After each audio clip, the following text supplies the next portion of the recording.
25장 13절 다 같이 봉독하십니다.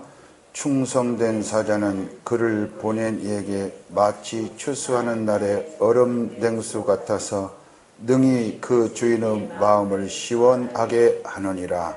아멘. 지금 방금 봉독하신 잠언 25장 13절을 통해서 주인의 마음을 시원하게 하는 충성된 자, 이런 제목으로 은혜를 나누도록 하겠습니다. 25장 1절을 보면 이것도 솔로몬의 잠언이요 유다왕 히스기야의 신하들이 편집한 것이니라.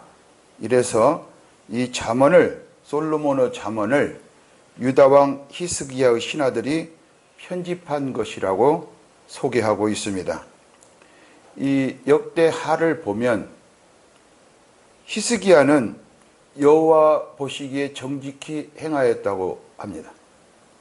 그런데 여기서 우리가 알아야 될 것은 솔로몬이나 히스기야 왕은 장차 오실 그리스도를 예표하는 인물로 세움을 받은 왕들이라는 사실이에요. 이 선지자들이 대언한 하나님의 말씀은 복합적인 의미가 있습니다. 그 당시는 물론이고 주님이 오실 때, 그리고 종말적인 그런 의미가 있다고 말할 수 있습니다. 하나님의 시간은 영원이기 때문에 그때 일어난 일이 지금도 일어나고 지금 일어난 일이 장차 일어납니다. 이것을, 그 역사적인 흐름, 그것을 외면한다면 우리는 하나님의 말씀이 왜곡될 수밖에 없고, 그것은 하나님을 시간 속에다 가둬 놓은 결과를 초래하게 되는 것입니다. 그래서 이런 문제는 이 시대에 살아가는 우리에게 어떤 의미가 있는가 하는 것이 문제입니다. 그래서 성경을 문자적으로, 교훈적으로만 본다면 살아계신 하나님의 말씀이 될 수가 없습니다. 하나님의 말씀은 생명수와 같이 영원히 흐른다는 사실을 믿으시기 바랍니다.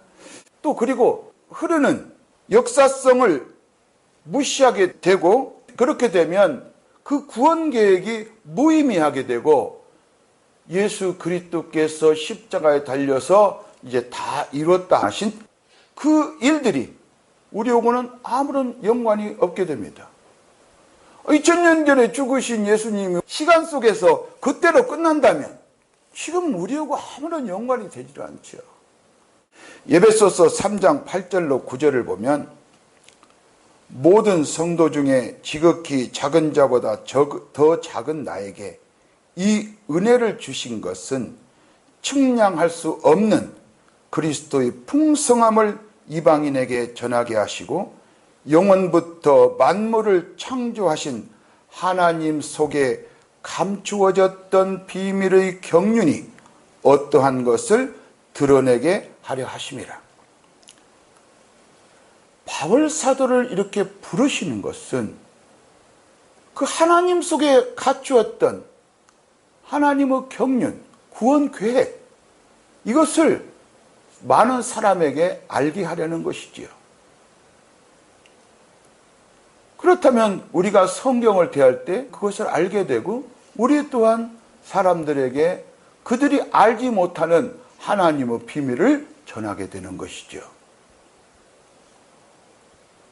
사도 바울은 이와 같이 하나님이 자기에게 은혜의 선물을 주신 이유는 바로 복음의 일꾼이 되게 하는 것이라고 말하고 있습니다. 이 복음의 일꾼을 뭐라고 말하냐? 그리스도의 일꾼, 하나님의 비밀을 맡은 자라고 합니다. 고린도전서 4장 1절에서 2절을 보면 사람이 마땅히 우리를 그리스도의 일꾼이요 하나님의 비밀을 맡은 자로 여길지어다. 그리고 맡은 자들에게 구할 것은 충성이니라. 자, 무엇을 맡았습니까?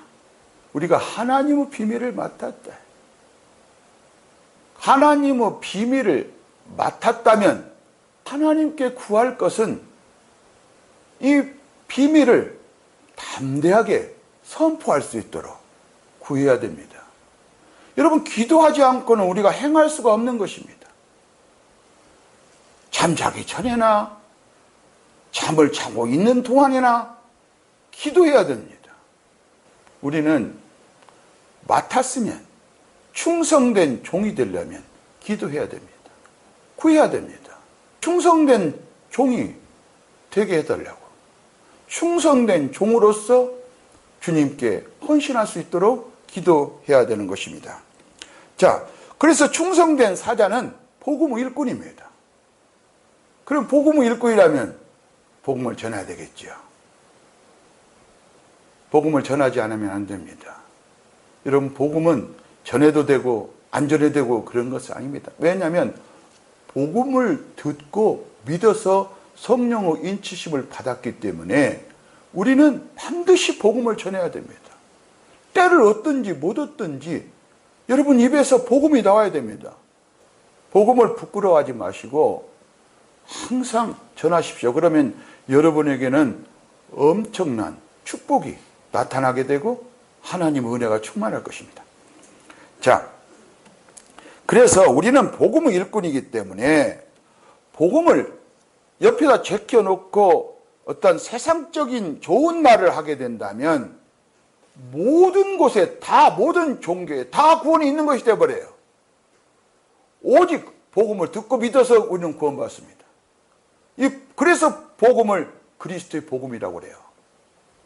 그리고 무엇보다도 구약 성경은 그리스도께 초점이 맞춰 있음을 우리는 깊이 새겨야 됩니다. 요한복음 5장 38절로 39절 말씀에 보면 그 말씀이 너희 속에 거하지 아니하니 이는 그가 보내신 이를 믿지 아니함이라. 너희가 성경에서 영생을 얻는 줄 생각하고 성경을 연구하거니와 이 성경이 곧 내게 대하여 증언하는 것이니라. 예수 그리스도께 초점을 안 맞추면 그 말씀이 내 안에 있질 않아요. 그래서 죽은 자가 되는 거예요. 그리스도께 초점을 맞추면 그 말씀이 내 안에 있어 우리는 살아계신 하나님의 말씀을 접하게 된다 이 말이에요. 이는 그가 보내신 이를 믿지 아니함이라 그러잖아요. 믿지 않는다는 것은 뭐예요? 주님께 오지 않는다는 거예요. 아버지께서 오게 하시지 아니하면 내게 올 자가 없다. 오지 아니하면 믿지 않는다. 그게 오지 않은 것은 믿지 않는 거예요. 그래서 예수님께서도 요한복음 이 5장에서도 보면 너희가 성경을 많이 상고하는데 나한테 오려고 하지 않는구나. 여러분, 구약을 읽으실 때 꼭 주님께 나가시는 귀한 성도 여러분이 되시기를 주님의 이름으로 축복합니다. 그래서 이 구약 시대와 신약 시대의 분기점에는 무엇이 있는가? 바로 예수 그리스도께서 담당하신 십자가가 가운데 딱 있다. 이게 분기점이에요. 구약이 있다면 여기 십자가가 있고 십자가가 있다면 신약이 있는 거예요. 구약에서 이 말씀을 어떻게 보느냐면 그리스도의 구속, 내가 다 이루었다, 완성하신 그 예수 그리스도를 통해서 우리를 봐야 된다. 이것이 적용 방법이에요. 그래서 예수 그리스도를 통하지 아니하면 우리는 구약에서 우리 말씀하시고 있는 이런 것들을 깨달을 수가 없어요. 예수 그리스도와 연관되어지지 않으면 깨달을 수가 없는 거예요. 꼭 예수 그리스도를 통해서 이 속에 있는 말씀을 다 적용되는 은혜가 임하시기를 바랍니다. 자, 우리를 보내신 분은 누구십니까? 만왕왕이신 예수 그리스도가 계신다 이 말이죠. 그러면 우리는 보내심을 받은 자다. 그러면 우리가 충성해야 될 주인은 누구신가? 바로 예수 그리스도시다. 이렇게 보아지면 된다 이 말이에요. 그러면서 구약 성경이 보여요. 자, 요한복음 17장 18절에 보면 아버지께서 나를 세상에 보내신 것 같이. 그러면 예수님은 아버지께서 보내셨다. 나도 그들을 세상에 보내었고, 이렇게 말씀하고 있는 것입니다. 예수 그리스도께서 보내심을 받았다면 우리 또한 그리스도 안에서 보내심을 받은 자들입니다. 그러면 그리스도의 사신이 되어서 해야 될 일은 뭡니까? 그 나라를 위해서 열심히 일을 해야 될 거 아니겠습니까? 그런데 아무 일도 안 한다면 그건 사신이 아닙니다. 사신이 아닙니다. 충성된 사신이 되어야 됩니다. 거기에는 엄청난 칭찬이 뒤따르게 되어 있어요. 우리가 복음만 열심히 전하게 되면요, 매 순간순간 내 안에 계신 주님께서 그렇게 기뻐하시다 못해서 우리가 그걸 느끼면 눈에서는 눈물이 절절 흐릅니다. 한번 복음을 전해보세요. 내 속에서 눈물이 철철 흐릅니다. 대화 중에 눈물이 철철 흐르게 되어 있어요. 얼마나 기쁜지 몰라요. 그래서 이 잠언의 말씀은 세상 명언이나 격언처럼 대해서는 안 된다는 사실이에요. 잠언은 하나님의 거룩하신 말씀입니다. 살아계신 하나님의 말씀입니다. 영원히 살아계신 말씀이에요. 그 말씀이 우리 안에 계셔서 우리를 영원히 살게 하시는 것이다.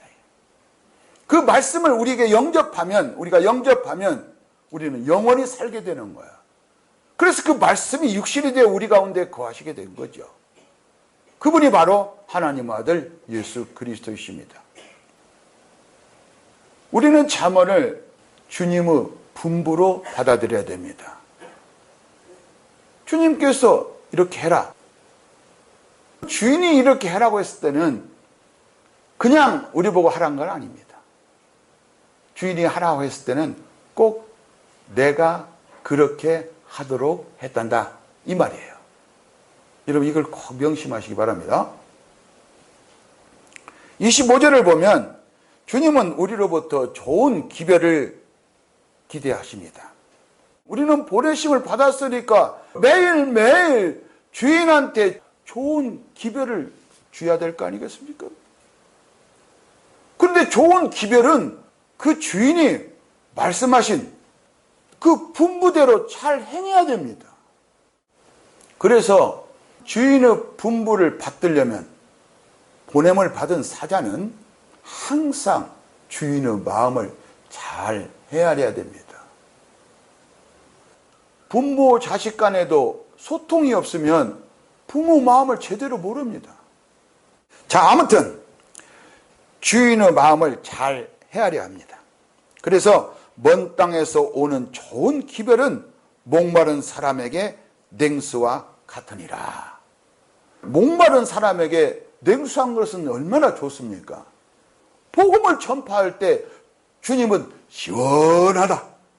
우리 주님에게 냉수한 그릇 드린 것 같아. 시원하다. 그러면 어떤 것이 또 시원한 것인가? 우리가 복음을 증거할 때 답답한 사람이 있었다고 봐요. 그 사람이 택한 백성이면요 시원하다 그래요. 정말 속이 다 시원한 거야. 왜? 주님을 만났거든. 우리는 주님을 만나야 우리는 속이 시원합니다. 여러분 괴로울 때 그렇잖아요. 괴로울 때 설교를 들을 때 속이 시원하잖아요. 그것은 우리가 택한 백성이기 때문에 그렇습니다. 근데 그 사람이 듣든 안 듣든 시원한 물을 한 잔 드리시기 바랍니다. 이게 복음이에요. 소자에게 냉수 한 그릇 준 것은 바로 내게 대하여 한 것이다. 누구한테 준 것입니까? 바로 주님한테 드린 것입니다. 그래서 복음을 증거하는 것은 이렇게 중요한 것이다 이 말이에요. 그 사람한테 드리는 것 같더라도 바로 그 속에서 주님이 마신다니까. 그러면서 그 사람 입에서 시원하다 그러죠? 그것은 주님이 속에서 시원하다 했으니까 그 사람도 시원하다 그렇게 말을 하는 거예요. 이 마음을 먹으면 우리는 복음을 증거하지 않을 수 없다 이 말이에요. 복음을 증거하는 것은 주님께 냉수를 드리는 것입니다. 그러면 그 사람 입에서 시원하다. 우리가 왜 그리스도 안에서 우리를 보아야 하는가? 잠언서 27장 23절을 보면 이런 말씀이 나옵니다.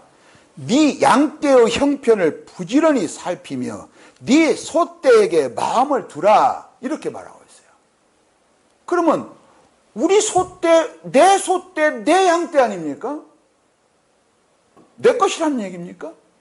그렇게 보면 안 돼요. 이 말씀을 그리스도 안에서 봐야 된다고요. 그리스도께서 목자장이 되셔서 우리는 그 목자장의 분부를 받들어야 된다 이 말이에요. 그러면 신약에서는 어떻게 말씀하시는가? 이 말씀을 요한복음 21장 16절에 보면 주님이 이렇게 말씀하십니다.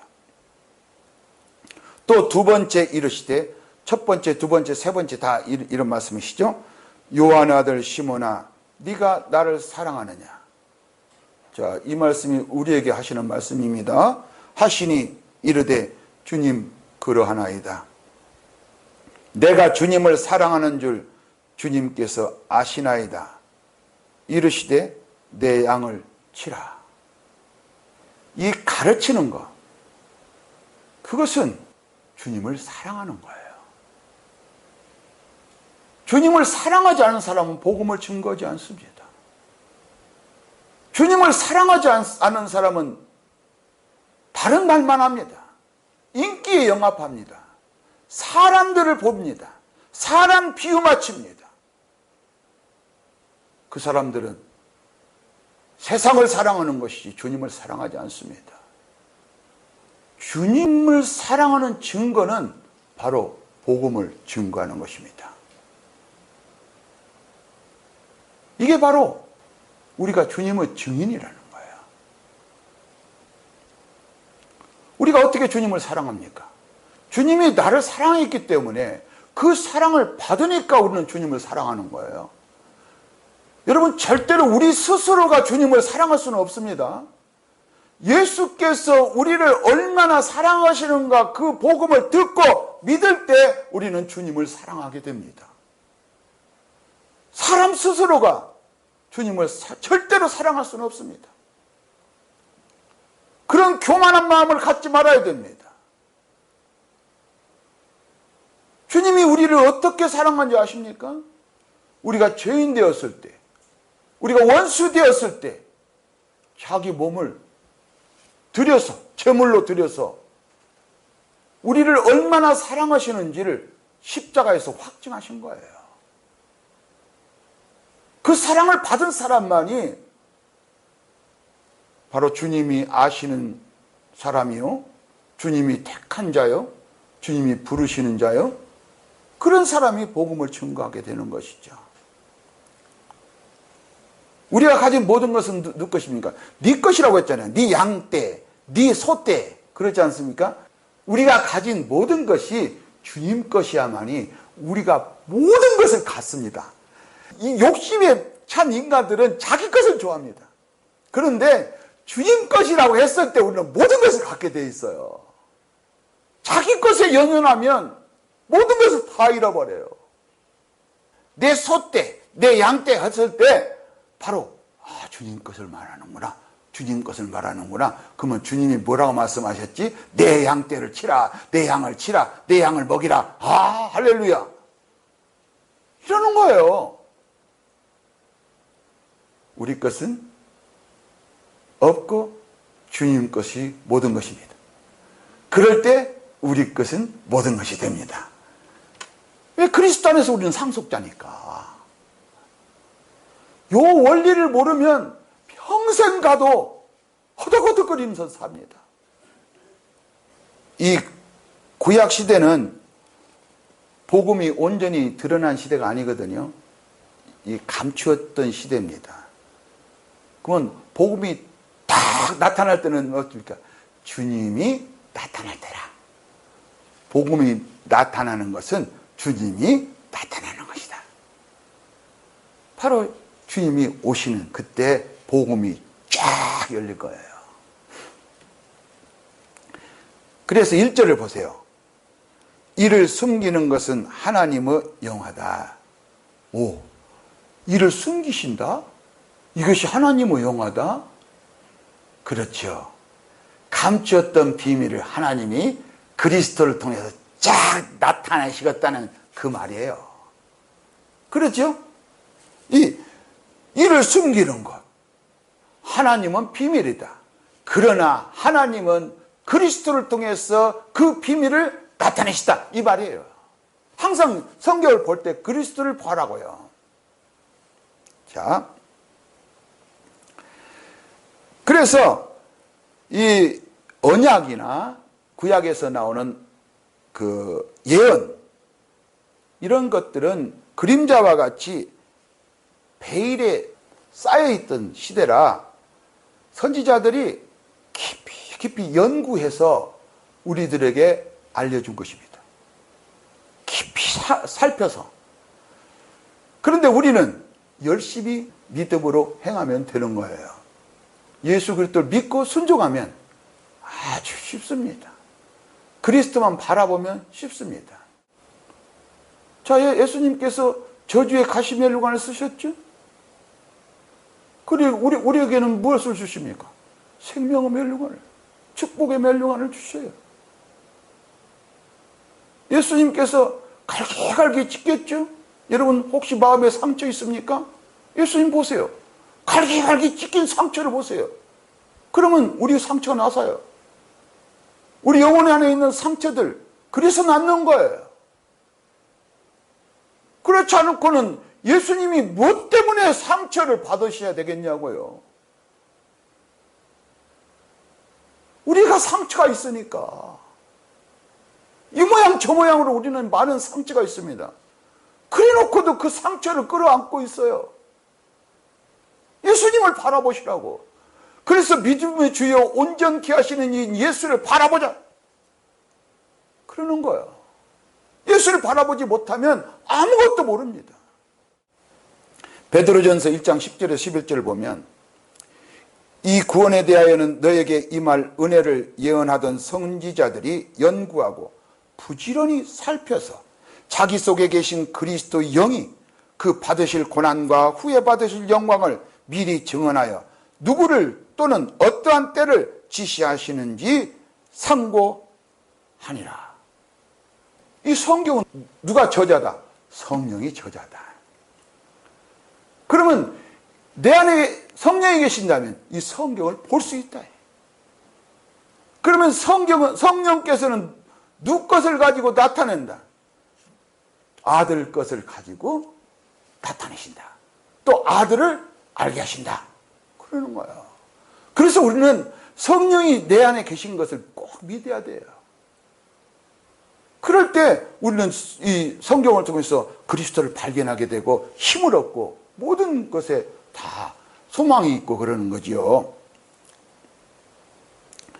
주님은 마태복음의 13장에 이런 말씀을 하시죠. 너희 눈은 봄으로 귀는 들음으로 복이 있다. 많은 선지자와 의인이 너희가 보고 듣고 하는 것을 보고자 해도 못 봤고 듣고자 해도 듣지 못했다. 그런데 지금은 그 비밀이 나타났다. 그러는 거죠. 자, 골로새서 1장 26절에서 27절을 보면 이 비밀은 만세와 만대로부터 감춰졌던 것인데 이제는 그의 성도들에게 나타났고 하나님이 그들로 하여금 이 비밀의 영광이 이방인 가운데 얼마나 풍성한지를 알게 하려 하심이라. 이 비밀은 너희 안에 계신 그리스도시니 곧 영광의 소망이니라. 그 선지자들, 그런 사람들은 많이 연구를 해서 했지만 이제는 그 비밀이 우리 안에 계신 그리스도시니 우리는 비밀을 갖고 있는 자다, 그런 거예요. 그러면 우리는 비밀을 선포하는 자 아닙니까? 세상 사람들에게 하나님의 비밀, 그리스도를 선포하는 자들 아닙니까? 그리스도를 모른다면 어떻게 선포하겠냐 이 말이요. 참 답답하지요. 그리스도를 선포하는 거예요. 그 비밀이 내 안에 계신 그리스도니까, 나타나신 그리스도가 내 안에 계십니다. 그래서 성령께서는 자꾸만 나타내시는 거예요. 우리가 기도할 때 나타내시옵소서, 그 약속을 받았기 때문에 나는 너에게 나타내리라 약속했기 때문에 우리는 기도할 때 나타내시옵소서, 나타내시옵소서 그러는 거 아니에요. 항상 우리는 하나님의 약속을 했기 때문에 이렇게 하시옵소서, 이렇게 무엇이든지 구하라. 믿고 구하는 것은 받은 줄로 믿으라 그러는 거예요. 그래서 복음을 전파하는 것은 권하고 가르쳐서 주님 안에서 완전한 자로 세워야 되는 거예요. 충성된 사자는 13절을 보면 그를 보낸 이에게 그렇게 해요. 충성된 사자라는 것은 항상 보내심을 받은 거예요. 아까 요한복음에서 나왔지만 우리를 보내신 분은 누구십니까? 아버지께서 나를 세상에 보낸 것 같이 내가 저들을 세상에 보내오니 그러잖아요. 그러면 우리는 보내심을 받은 자다. 주님께서 보내심을 받았다면 우리는 그리스도 안에서 보내심을 받은 자들이다 이 말이에요. 그러면 충성된 사자는 그 보내심을 받은 복음 전도자라는 의미가 되겠죠. 3절에 보면 왕의 마음을 헤아릴 수 없느니라. 왕의 마음을 헤아릴 수 없다. 아멘이에요. 우리는 왕의 마음을 헤아릴 수 없어요. 그런데 지금은 그 왕의 마음이 어디에 있다? 내 안에 있다. 내 안에 있다. 지금은 우리가 그리스도의 마음을 가졌느니라. 고린도전서 2장 16절에서 그렇게 말씀하고 있죠. 너희는 이 마음을 가지라 할 때는 우리에게 예수 그리스도를 준다는 거예요. 그래서 너희는 왕의 마음을 헤아릴 수 없다. 이 말씀은 너희는 그리스도께로 가거라. 너희는 헤아릴 수 없으니 그리스도께로 가면 이제 너희는 헤아릴 수 있을 것이다. 왜냐? 내가 그리스도를 너에게 준다. 그래서 주님을 기쁘시게 하는 충성된 종이 될 수 있는 것은 오직 믿음뿐입니다. 우리가 노력으로 되는 게 아니라고. 예수 그리스도를 믿음으로 충성된 종이 되고 믿음으로 서 있었을 때 우리 복음을 증거할 수 있는 것이죠. 그래서 설교는 문자나 세상의 지식을 전하는 것이 아니라 주님의 마음을 전하는 것입니다. 하나님의 뜻을 전하는 것입니다. 하나님의 뜻은 무엇입니까? 바로 그 아들을 믿는 자마다 영생을 얻는 거라고. 모든 인간들에게는 영생이 필요하지 않습니까? 영원히 살고자 하는 마음은 있는데 그들에게는 어떻게 영생을 갖는가를 알지 못하니까 하나님이 세상을 이처럼 사랑하사 그 아들을 주었으니 나도 믿었더니 내가 영생이 있는 줄 알게 되었다. 너도 믿어라 그러는 거죠. 폼 잡고 교회 다니는 것이 영생을 얻는 게 아니란 말이에요. 복음을 증거하는 사람이 바로 충성된 사자다 이 말이죠. 그래서 어떤 것을 우리는 드리라고 하잖아요. 드리라고 하나님께서 드리라 그랬을 때 우리는 그것을 문자적으로 보면 하나님은 착취하시는 분이 되어버리는 거예요. 그래서 교회는 맨 헌금만 내라고 뭘 드리라는 것 같은 그런 인상을 받는데 그것은 천부당 만부당하는 말씀입니다.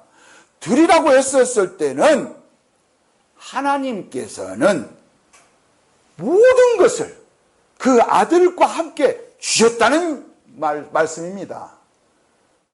충성된 사자는 먼저 우리를 위하여 죽기까지 복종하신 그리스도의 마음을 가진 사람들입니다.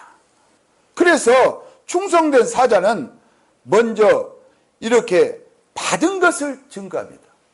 자, 우리가 마태복음 25장에 보면 착하고 충성된 종은 뭡니까? 둘을 받았느니 넷이 됐어요. 이게 또 둘을 증거하니까 넷이 되는 거예요. 다섯을 증거하니까 10이 되는 거예요. 그 사람은 충성된 종아. 근데 하나 그대로 있어. 복음을 증거하지 않았어. 행하지 않았어. 그러니까 그대로 있는 거예요. 그러면 이것은 악하고 게으른 종아. 여러분, 이 말씀을 오늘은 깊이 새기시기 바랍니다. 지금 내가 이제까지 게을렀다면 하나님 앞에 회개할 일이고 정말 부지런히 복음을 증거하는 발이 되시기 바랍니다. 교회는 입들이 모인 곳입니다. 교회는, 그래서 우리 세상 사람들은, 교인들은 죽으면 입밖에 없다고 그런 말을 해요. 그런데 교회는 분명히 입들이 모인 곳입니다. 왜 그러느냐면 의인의 입, 믿는 사람의 입은 생명의 샘이라고 성경은 말씀하고 있기 때문에 그렇습니다. 이 잠언서 10장 11절을 이따 보시면 압니다. 잠언서 10장 11절에 보면 의인의 입은, 믿는 사람의 입은 생명의 샘이다. 그러면 우리 입으로 나오는 것이 뭡니까? 우리가 복음을 전할 때 그 복음을 듣는 사람들의 메마른 마음이 시원하게 된다는 거예요. 그렇다면 이것은 주인의 마음을 시원하게 하는 것이죠. 하나님의 비밀을 맡은 충성된 종으로서 이제 바른 복음을 증거해서 우리 주님의 마음을 시원하게 해드리는 여러분들이 되시기를 주님의 이름으로 축복합니다.